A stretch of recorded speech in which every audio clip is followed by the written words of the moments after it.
Hey, so it's me. I'm going to Frankfurt in a couple of days to go play the Pokemon Regionals. I'm going to be playing this guy, Ceruledge EX. I've done really well with this deck at Vancouver and Toronto. So basically the last two regionals I've played, I both made day two with it. Top 100-ish, give or take, which is kind of cool. And could have gone better if I wasn't a putz and did a misplay. So here we are. That being said, Frankfurt should be a lot of fun. I'm looking forward to it, getting some stuff, getting some games in. I've changed the list quite a bit from what I've played before, so I'm going to walk through some of my changes, and it'll be a quick jump cut thingamajig to where I start talking about list stuff. But yeah, so that's the list. Why do I like this list? What's good about it? Why is it awesome? One is that it's really fast. So you are seeing a lot of cards turn one. So assuming that you don't brick, which is kind of hard to do given how many ways it has to find Squawk, find Carmen in the first turn, you can just tear through its list. And what you're looking to do is you're looking to be like a Raging Bolt list where you're setting up a 3-2 prize knockouts is the ideal game. But because you can play Briar, you can also take a 1 prize knockout early and then a 3 prize knockout later on. And this deck is really good at setting those trades up and being very effective at it. So part of what I like about it is you see a lot of cards make a lot of decisions. And it's something where normally in Pokemon, the challenge is that the HP that your opponent puts up for Pokemon is kind of like the limiter of how good your deck can be. So part of what Ceruledge does really well is it says, okay, cool, I can just hit for stupid amounts of damage. So you've got 18 energy in the list, I think it is. Yeah, it's 14 plus 4. Yeah, you got 18 energy in the list. So in a theoretical world, Ceruledge hits for 30 plus 20 for each energy you discard. So you can hit for over 400 damage if you need to. Generally doesn't come up, but it's really nice to look at that big Pokemon and go, hey, you're just dead. I don't care what your HP is. You got a cape and a thing and a whatever and a reduction. Doesn't matter, you're just gone. So that being said, I'm going to go into the list, talk some stuff about it, and we'll see how she goes. All right, so Ceruledge EX, this is our main attacker in the deck, and while he has 2 attacks, we're only using him for this one right here. So how it works, it does 30 damage as a base, and then 20 for each energy you've got in your discard. So what's great about this, it means we can scale up to our damage and thin through our deck to find ludicrous numbers of hit points. Last night on live, I hit for 300 damage on turn 2 because I had just thinned through my deck so hard, just put so many energy and just knock out pretty much anything. It's really hard to overcome. Also at 270 HP, he's awkward to knock out. Not impossible, but definitely harder than you'd expect him to be. And he's just really resilient to that. So we play in 3 of them because we only really need to establish 3 attackers in the deck for the most part. We're playing 4 of the Char Cadet just to make sure that we've got access to him always. We don't mind overbenching this one because it just gives us another guy to pivot to when he comes out. I had initially been running 1 Squawk ability EX. I am up to 2 now. The rationale has been that you really need to Squawk. Having him be prized has often meant that I've lost games where he's stuck in my prizes, and drawing him later is just a functionally dead card. So we don't mind having 2 of them because there's ways to thin out the second one, whether that's through Ultra Balling him to get him into our hand, to wheel him away with a Carmine, or just discarding him to something for an Earthen Vessel or an Ultra Ball or kind of things in that vein. So, having the second one is not ideal, but this prevents it from if it gets prized. Related to that, we've got the Ditto with the Transform to start. I really like this. I've been testing it a little bit, and it's been really good. So basically, if he's in your active, he just gives you another basic Pokemon you can play down. So if he's in your active, you can switch him into any other basic in your deck. So it's basically a -1's your deck, which is awesome.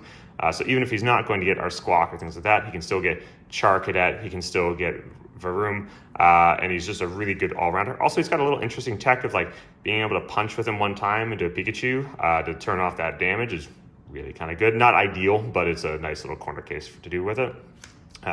Reverum, man, this card has been absolutely insane for me. I wish I could find a way to fit a 3rd one in, but 2 is kind of the most I can kind of squeeze in right now. He's just such a great draw engine. So he lets you discard an energy card, which is what you want to be doing in this deck.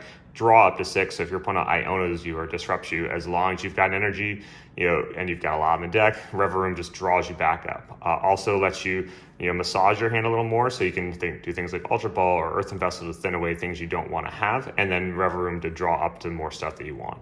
I wish I could fit in 3. I'm at 2. I am at 3 Reverum just to make sure that I've got access to them when I need them, because you want to be able to have 2 of them benched down to ideally set up 2 of them there. So you'll notice in my Pokemon lineup, one of the things that is missing from this is Pheasantipity. I've had him in other versions of the list, but I cut him mainly because every time I played him out, he felt very much like a liability. I would nest ball him up, my opponent would boss him, KO him, and just all of a sudden I was down a 2-prizer, and my opponent was up a 2-prizer. Also, the turns where I started him felt awful. He never felt good to want to be starting the active. He always wanted to be something I played later, and even then I needed to nest ball for him or ultra ball for him to find a way to find him, and that didn't really make up for him, whereas just having more of a rooms around to get back, to go up to Rev Room just feels way better and draws me more cards. Our A spec of choice is Brilliant Blender. As you can see, it's basically a really solid card. So while it can just jump 5 energy into discard, there's also other lines of tech that you can play with it, where if you have a hand that seems a little awkward, so say you start like a Char Cadet, and just a bunch of other stuff that doesn't matter and no way to get to a Ceruledge, but you do have a Night Stretcher, you can Brilliant Blender, put a Squawk into your discard, and then Night Stretcher back. So there's a lot of really flex options, and also Brilliant Blender lets us thin out the cards out of the list even later game that we don't want. So a lot of times with this deck, I've been finding that I'm getting down to 6 or 7 cards left on my deck, and then my opponent's going to try to Iono to disrupt me or do something to stop me, and Blender just says, okay, these cards are no longer relevant for what I need. Let's take them all out and make sure that I guarantee that I get the perfect draw. So that's been a really powerful inclusion for us there.